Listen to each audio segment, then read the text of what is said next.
All right, let's welcome in our next guest, Brandon Graham, of course, big part of the Eagles, big part of our show every single Tuesday at this time. Brandon joins us in studio for about a half an hour, fielding your phone calls. And Brandon, as always, brought to us by Primo Hoagies. Be like Brandon Graham. Make your game day epic with party trays from Primo Hoagies online at primohoagies.com. It's not just a hoagie, it's a Primo. Good morning to Brandon Graham. Good morning, BJ. Good morning. How are you, pal? You know what? I'm a lot better than I was yesterday. Good. Mm-hmm. Well, so it's funny. I wanted to literally start with how are you, because here's what I mean. You guys are going through it. You know it. Mm-hmm. Tough spot. You've been through it before. This is not your first rodeo at all. So how are you? The town's in a bad mood. I'm sure you guys are kind of in a bad. Like, how are you doing? You know what? The bye couldn't have came at a better time for our team to regroup, to get healthy. Of course, what we put out there is what we put out there. That's on tape. So we got to own that, and we got to learn from that. And coming off this bye, we got to make sure that we turn it up a notch, because as you know, as you saw, the one game we did come together was that Saints game, and we got to stay consistent. And this game right here, that wasn't us, because that second half, we just didn't capture the moments when we could have came back, but we got to start putting ourselves in the backed up situation where we got to fight. You know what I'm saying? Like when we could just come in. We started the game off all bad, as a defense. When we looked at the film, it was just little things, eyes, everybody switching mans, and It was one of those. I felt like we was well prepared for what they was gonna do, but we just when it came down to it, we just wasn't good with our eyes and tackling that too. Brandon, it was reported that you spoke to the team after the game. How did that go? No, that's just normal things. Like after the game, it's either Jalen, me, or this was my turn this time, because I just felt it was just on my spirit to say what I had to say at that time. But it was just, I just wanted the boys not to just know that wasn't us out there. Like, At the end of the day, when we look at this film, be critical of yourself and make sure that you are taking care of what you do in your box, because it's all accountability. Everybody out there, when we playing defense, we got to play team ball, and we complement each other well when we do that. Sometimes the offense not going to do exactly what you want them to do, but we always been that one to protect each other. As far as the defense, we stand up in every situation and, have that mindset, and we just didn't start off the game in that way. And, it happens, but in our case, and being in Philadelphia, we can't do this. We can't keep going up and down like this. Brandon, let's go deeper into the game and the defense. So sports is a weird thing. I mean, you got a guy like, take Ryan Howard, one of the all-time players in Philly sports history. He can hit 7 home runs in 10 games, or in 10 games he can have 20 strikeouts. Like, we all look at that and say, how is that possible? All right, how is it possible that the defense plays so great week 3 versus the Saints, and then there's a stretch, and this is offense-defense, but we'll focus on D with you here on this point. Like at one point in the game 2 days ago, you guys have been outgained 254 yards to 0. Neither side's doing its job. How does that happen? It's just part, like you say, the first 4 weeks, man, you learning your team. You learning a lot. One thing I do know is when we own, we own. We showed that. But when we not, it look bad. And we just can't. It's no in between with us. We gotta stay on. And I know on the offensive side, just we got to be healthy. Like I'd rather go out with all our guys than to not have a lot of guys. And of course, we talk about guys filling in and all that little stuff. But I mean, being honest, we go with the ones all the time, and the guys know different communication. It's chemistry there. It's all that. But I'm happy guys got opportunity. But now, I mean, when we get back, we're gonna be full strength, and I think that we'll put out a better showing than what we did. I know for sure we will, because this meeting we just had yesterday, as far as everybody holding each other accountable, we seen on the film, as you looking at it too. It's like guys just wasn't tackling, and then guys just wasn't in their spots on where they normally would be and where they was in practice. So we gonna be accountable to that. We put that out there this week, and we gonna definitely regroup and get right. A meeting like that, does Nick turn up the heat? Oh yeah, Nick for sure was mad, because he like, guys, like, look what we did. Like second half, like we can't just keep shooting ourselves in the foot early on, and we couldn't get a stop early on, and when we did finally get a stop, the punt like, you know, I was looking at it just the whole game, how it went. The punt, he got pushed in, Isaiah Rodgers pushed him into him, and, you know, they picked up the flag, they got the ball back. They took a lot of momentum because we finally just had got a stop on defense, and then, you know, we was about to go down and get a score. And then that second half, that end of the first half, we needed a score there. We didn't. Then coming out of the half, when they got the strip sack on us, it was tough. I mean, every time we had a chance to like make it closer, we didn't, and that hurt us in this game. All right, let's also tell everyone the Twitter poll question of the day. It's brought to us by Armin Chevrolet, proud to again be Pennsylvania's #1 Chevrolet EV dealer, now in stock. The Equinox, Blazer, and Silverado EVs. Together, let's drive. ArminChevy.com. Today's poll question: do you think the Eagles will make the playoffs? Yes or no? You know, we're also asking you the question, do you think Sirianni should be fired? Yesterday in our poll, 63% said yes, he should be fired. So we're kind of following it up with a playoff poll today to assess, you know, Washington 3-1, Eagles 2-2, Dallas in there also. So do you think it's a playoff team or not? Because that's something Jeffrey Lurie and Howie Roseman need to assess themselves in trying to determine a path forward. Let's go to the phones. 215-592-9494. I know Brandon's vote on the Twitter poll question today. I know that, but I'm sure he's also not going to declare it on the air with a prediction. He's smart enough not to say we're going to make the playoffs, but I know he thinks they certainly can, and they can. The team still has a decent amount of talent, but has got to start playing better football. Let's go to the phones. Dennis in Springfield. Dennis, good morning. Good morning, gang. I don't know if my topic will jive with Brandon, but to me, it's all good. Hey, I respect your opinion. I know he's a good guy and he'll never say anything bad about his teammates, but I think it's time we move on. We move on from Slay. We move on from Maddox. And what exactly does Kenny Gainwell give me? I need to see more Shipley. I did too. I need to see either Ringo or Rodgers in Slay's spot. So I'm not there, Dennis. I'm not there. Okay, let me be clear. I think Slay's still one of the better players on the team, but Ringo or Rodgers in the slot, maybe. Well, yeah, no, we need help in the slot. Yep. Avonte Maddox needs to be removed and someone else replacing him. I agree with that. But Dennis, I'll tell you this, my man. I think there's so many points in there you had. I forget which one I was commenting on, but Slay. Look, I do think that Sirianni should talk to him, and I think, okay, Brandon, let's talk about you. And Dennis, thanks for the call. Let me pivot from that to Brandon here on this. So, Brandon, the last 48 hours, some strange stuff. We've seen it before. You were here the year. Let's see here. Let me get this right. Final year of Andy. Yep. Things spiraled. I mean, 4 straight weeks, someone got fired. 1 week, Jason Babin's cut. 1 week, Jim Washburn's fired. 1 week, there was a staffer let go. Who was the other one, James? The defensive coordinator. Defensive coordinator, yeah. Okay. Won the third game of the season. 4 straight weeks, someone basically gets axed. All right. So weird things happen. 2020, game's about to start. Every week, ESPN would have a report. This is what the Eagles think about Carson. This is what Carson thinks about the Eagles. All right, you know the drill. So when things like Devin White commenting on social media about, well, let me not say commenting. Thumbs up on social media, things like, or hearting, retweet. Retweet that he says he intended to heart it. Strip sack of his team's quarterback getting strip sacked. We all look at that and say, that's dysfunctional. How do you deal with that? You know what? I look at his situation and I look at what he's going through. Of course he want to play, but I got to believe that, he wasn't going to do that blatantly just obvious as far as like retweeting. I mean, I'm gonna go off his word. I've learned to get to know him over these last months, and I don't. If he say something, I don't look at him as a liar, but he might have.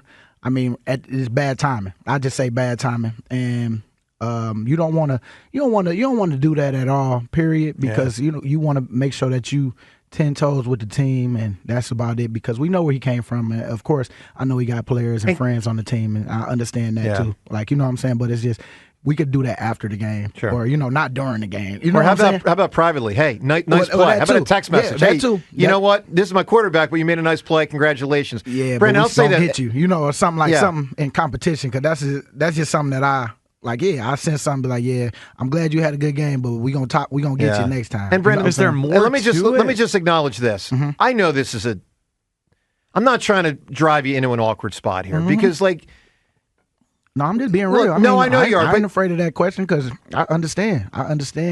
What he's going through, but I was just saying we all have responsibility in this. He got responsibility in it just as much as, us as a team to make sure that we going about whatever it is that they doing, with him. do you think he wants to be an Eagle? Here's my theory. Okay. Here's my theory. If we're going to be real, let's be real. Yep. My theory. Don't know it, just a guess. Yep. Doesn't want to be an Eagle.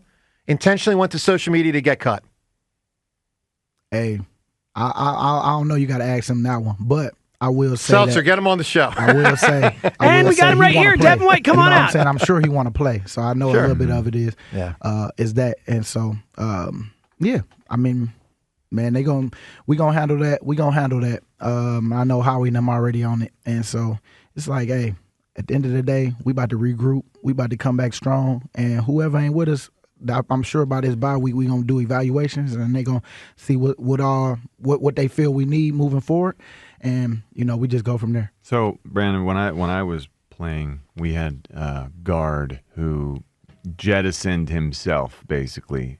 I think it was the off season. John Wellborn? Yeah. Yeah, It was the off season. He did. And this was before social media. He just started talking trash about the front office publicly. He was frustrated, Brandon. Yeah. Wellborn was frustrated. He knew if he talked nonsense, So it was similar. Andy would get rid of him, and that's what happened. It did not. It created a lot of confusion in the locker room. Guys were just like, "What is going on? Why? Why, John? Why would you do that?" And I never got an answer that satisfied me. He was a good player too. He was outstanding. Dang, good player, and Good player. Forced their hand, huh? He was part of Forced handling their Warren Sapp hand. in a couple playoff games. He was a good player in there. I think it had a detrimental effect on our team. Him forcing his way out, no matter how you cut it, even though that we were a strong organization, a strong front office, it had lingering negative effects. Devin White, he's new. Does that help in not having negative lingering effects? I'm assuming there's gonna be some. I mean, what kind of negative lingering effects do you have when the guy who was wearing a green dot at some point in training camp, as recently as training camp, is now unhappy? How do you protect, as a captain, how do you protect against that having negative impact? Great question. You know what? Going to talk with him. Talking with him. I mean, we talked yesterday, and I understand that it was a mistake. I mean, he could have went privately. He know what all he could have did. You know what I'm saying? And what I'm gonna believe a man off his word. And he said that it was a mistake. It ain't gonna happen again. It was just like now everybody blowing it up. He's like, man, but I ain't mean to cause a distraction. But I know for him, man, he come to work, and I know he want to play, and they gonna handle that part. I mean, for me, you just go handle this part on like, man, while you here, let's keep it right, because we got to be building this thing other than, pulling different people or, getting people to feel how you feeling, all that stuff. Like, come talk to me. Like, we'll talk about it. We'll get through it. And then it's like, what you going to do about it moving forward? Because at the end of the day, there's no point of crying over spilled milk. You know what I'm saying? It is what it is. Just clean it up and let's keep it moving. Keep drinking. Keep working. You know what I'm saying? And that's where I'm at. And so that's why I say I think the evaluation is going to start happening this week. And, when we come back, this is going to be the plan moving forward. This is what we're going to do. And, we're going to keep it rolling. And I know for us, we got a good team, man. I ain't going to keep saying it. I'm hoping for us that we just keep believing in the dream that we set for ourselves in the beginning. You know what I'm saying? And we're going to have bumps in the roads. And that's part of it. That's part of the journey. But it's like, how strong mentally are you? And how strong are you when you don't have that role that you want to have, but you got to enjoy this role that you have right here. Like, because a lot of people wish they could just be on a team. And then, of course, he making $8 million this year. You know what I'm saying? And so it's like, you got to think about all those little details, because it could be worse. It definitely could be worse. You know what I'm saying? And how you handle your adversity is everything. Teams watch you, see how you are, all that stuff. All these guys, everybody is as auditioning for the next thing. You know what I'm saying? And so how you handling your role now, how you handling all that, like, it's going to be Hey, we want to bring this guy back. No, we ain't gonna bring this guy back for next year. But hopefully, we all come out a winner. You know what I'm saying? Out of this whole situation, so that others can go win somewhere else if we can't keep them here. This is a major, this happens so much more often now than it did once upon a time. What's that, John? The guys forcing their way out. This whole idea. Mm-hmm. Well, of course. It is interesting that this is something teams have to just figure out. They have to learn to weather this. Well, I'm sure he does want out. I mean, More of so course. Because he's deactivated. He's not even playing. He's a deactivated player. All right, let's go to the phones. 215-592-9494. By the way, it's 94 WIP HD1 Philadelphia. As we broadcast today from the Tasty Cake studio, Brandon Graham with us, as he is every Tuesday at this time for a half-hour fielding your calls. Reminder, the baseball playoffs start today. Wild day yesterday with the Mets winning Game 1 against Atlanta. Atlanta wins Game 2. Those two teams advance to the postseason. Diamondbacks out. 4 playoff games today. Phillies play a game in 4 days with Game 1 at Citizens Bank Park of the NLDS. All right. Ed in Phoenixville. Ed, good morning. Good morning, guys. Good morning, Brandon. Morning. So, so many things went wrong on a Sunday, which are, as you said, you got plenty of time to evaluate. I do kind of want to mention a few things I see positive in the game. And Cam Jurgens is every bit as good as advertised, from Jason Kelsey to what John Ritchie's been saying. That play that sprung Saquon Barkley, where he pulled around and just he's nasty. Destroyed a guy. He's unbelievable. That's such a gift. His ability to sort of get his ability to, in space, make those blocks. Just like it's harder to make tackles in space, it's harder to make blocks in space. Like, that's something people don't ever talk about. That's a gift. Open space blocking is something that once upon a time fullbacks could do. I hate to say fullbacks are good. They're not good anymore. But that was wonderful to watch. And he's a guy who can do some of the stuff that I thought I'd never see again. He's snapping it and then pulling. Yeah, that was good. And he's the center. That's so crazy. The apple didn't far fall from the Kelsey tree, so to speak.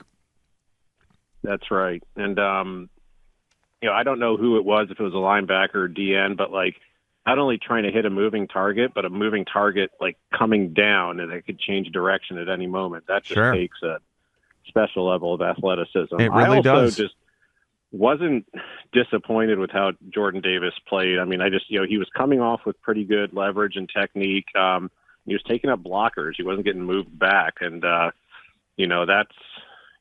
was a good sign. We just need to, I thought he looked building upon the last. I thought he looked better for the number of snaps that he got. Jordan Davis was in there in the 30s in the number of snaps, which I think it was 37. That's the most I've ever seen for him. Yeah, but I'd like to see him play better. Well, I'm glad the numbers up. He needs to continue to bend his knees. He needs to, but that's the challenge of getting into football shape. With that heat, with that degree of humidity, when you're that gigantic, it really is. All tough. right, so Brandon, you know Bill Belichick. Mm-hmm. We all know Bill Belichick. Even Seltzer, you and I don't personally know Bill Belichick. Not yet. Rhea, Belichick and you have never actually encountered each other, right? No. What would you say to him? Hey, Billy, what would you say? No.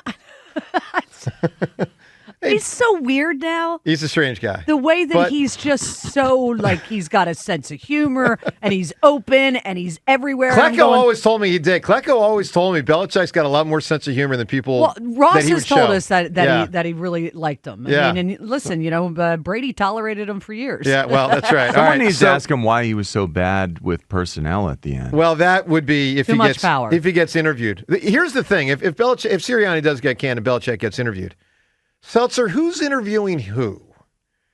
Is Belichick interviewing the Eagles or the Eagles interviewing Bill? All right, so all that aside, let's get to something Belichick said yesterday. He's actually wrong in his math. He overinflates this, but his basic point, we get his point. Listen to something Belichick said on television yesterday. Well, first of all, I think the bye week probably is a good time for these guys. Philly, maybe they'll have a chance to get these receivers back and Lane Johnson and get some of their key players back on offense. But It's a challenge. Look, they've lost 10 of the last 13 games. So when you sit there and say, well, they're one of the best teams in the league, I don't know, being 3-10, that's kind of a stretch if you look at what's happened recently. But they do have a lot of good players, and they have a good team. I'm not saying they're not a good team. I'm just saying they haven't done very well lately. All right, Brandon, his math is wrong. It's they're not 3-8, though. Yeah, it's not 3-10. It's 3-8. But, that's a bad stretch. Now, let me ask you this. As I referenced earlier, not your first rodeo. 2013, you guys come out of a hole. You're 1-3. You make the playoffs. Obviously, 2017, you fight through adversity, even though you had a great record, fight through major adversity to win it all. We all get that with the injuries. 2018, you're 6-7, make the playoffs. 2019, you're 5-7, make the playoffs. 2021, you're 2-5 and 3-6, make the playoffs. Based on that history, what's the key for moving through tough times to make this town around Christmas happy and proud of our squad? You know what? You got to block the noise out. I mean, we got to let y'all do what y'all do. Y'all very critical, and I understand why. And I understand this city. And I love when we can make everyone eat the words of what they say. And I know y'all want us to. And I understand that. That's right. And so you got to that's what you got to fight against. Just that bug to try to hear or try to prove to other people, by your words. It's like, let's go out here, let's show these boys. They ain't hearing what we hearing, and they ain't doing what we doing. So let's just keep it in house. Don't worry about what you can't control. Of course, it hurt when you hear it because they telling some truth because of what they saw. That's what we put out, so we got to own that. But that's not the end all be all. And like you say, we 2-2. We ain't 1-3. We not 3-1. I mean, the only game we really lost was this one for real. You know what I'm saying? And I'm gonna own that one. I mean, we lost to the Falcons too, but you know what I mean. Handled, the only game you were handled. Yeah, we was handled. Like, you know what I'm saying? So all I know is if we got some pride about us and some fight in us, which I know we do, how we move forward is not blocking that noise out and just getting to work and building this bully that we trying to have. Because when it come down to it in January and February, hopefully get to February, it's like that's where we want to be. We want to be stronger from where we started. And so I think that's what you got to do. You got to block the noise out, and then we got to stay working and believing in our dream that we set for ourselves. It was the mindset worse in Tampa? Was the toughness worse in Tampa? I know it was incredibly oppressively hot and humid, and that's tough when you got all the pads and everything else on, and especially when you're just right out of training camp, not really in football shape yet.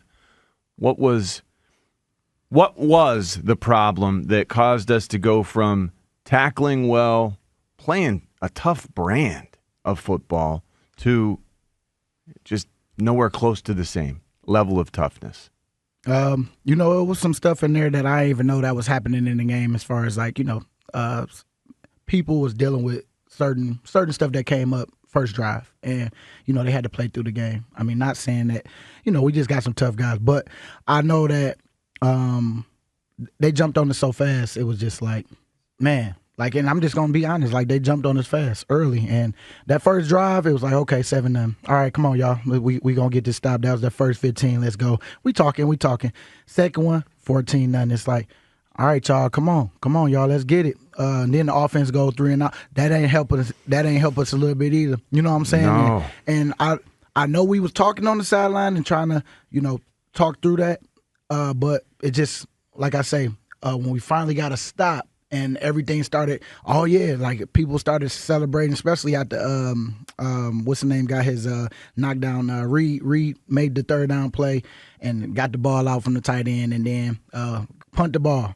Bam. Next thing you know, Isaiah Rodgers, that happened. Then we jumped right back out. So it was hot on top of, I know people wasn't worried about the hot. I mean, we talked about it, but that was in my speech before the game. Hey, y'all, it don't matter what the weather is. I mean, we ready for everything.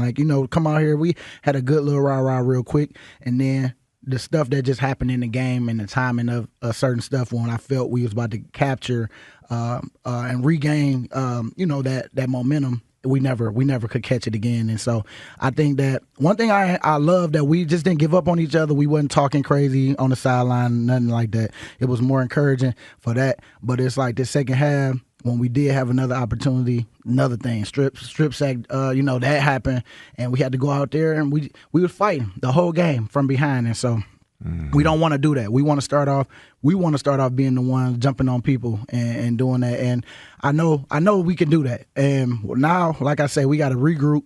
We got guys coming back, and man, let's give ourselves the best chance with the guys that we're gonna have coming back on top of getting it tighter on defense. All right, let's get another call in here with Brandon. Go to David in Drexel Hill. Hey, good morning, David. How you doing? Hey, guys, 3 quick points. The reason I believe y'all going to make the playoffs, and the reason I wouldn't fire Sirianni is because of his record. And then when you hire a new defensive coordinator that only benefits if you stink, so he can be the head coach. Is he sabotaging Sirianni? I don't think so. But No. That's not. That's but not it could be a possibility. Nah, this is his dream job. He definitely trying to put his best foot forward. He definitely was mad about what we put out there yesterday. So you ain't got to worry about that one for real. And here's my big question I wanted to ask, and this is for you, Hammer, because again, thank God for the computer. But my brain's like a computer. But go ahead. Okay. Yeah, Ron. Because you know why that is. Yeah, Hammer. But go ahead. All right. Hammer, Ron Jaworski, Tom Brady, and Joe Montana. What do they have in common with Jalen Hurts? Okay, hold on. You said Jaws, Brady, and who? Joe Montana. Jaws, Brady, and Tom Brady. He said Tom Brady too. Wait, so the question is, what did Jaws, Brady, and Montana have in common with Hurts? All have in common other than being quarterbacks? Yes. They all threw more interceptions than him. Look at their record for throwing interceptions in a season. So in an individual season, you're saying they did that? In an individual I got season. you. But David, know this. Football was a lot crueler back in the day. Quarterbacks it's an excuse. Well, no, David, it's a reality, man. I hear that we too. play more games now. Well, but that gives you more opportunity for touchdowns. I mean, look. Fine. I mean, his fine. stats wrong. Tom Brady's most interception of the season was 14. Jalen had 15. Well, he's saying that in 14 he would have more interceptions than touchdowns that year. Is that true? Was there a season where he had more interceptions? For Brady? That's what he was saying. Never did that. Then not true. It's apples to never even close to that. Yeah, my point is rule changes have made it easier for quarterbacks. That's indisputable. All right, Brandon, enjoy your time off. I mean, I know you wish you had gone into this bye with a dub, but we always wish you the best, my man, and everything you can to rally the squad. We support your efforts to rally them. I feel you, man. I'm. You know how it is. I'm definitely gonna make y'all eat y'all words too. I mean, I don't know. John been with me a little bit, so I don't know too much. But I'm definitely. I can't wait. Brandon, I've never said a negative thing in my life. I'm just saying I can't wait to shock you. Brandon, let me say this, and I don't mean this literally. Yeah. In either literal sense, I can't wait to be shocked. I got you. So there it is. Everyone have Brandon stay well, buddy. Stay good. All right, Elliot Shore-Parks joins us next, and Nick Sirianni at 8:40. Coach obviously has a lot to answer to. We'll get to that coming up with Sirianni in half an hour. Joe DeCamera and John Ritchie on 94 WIP.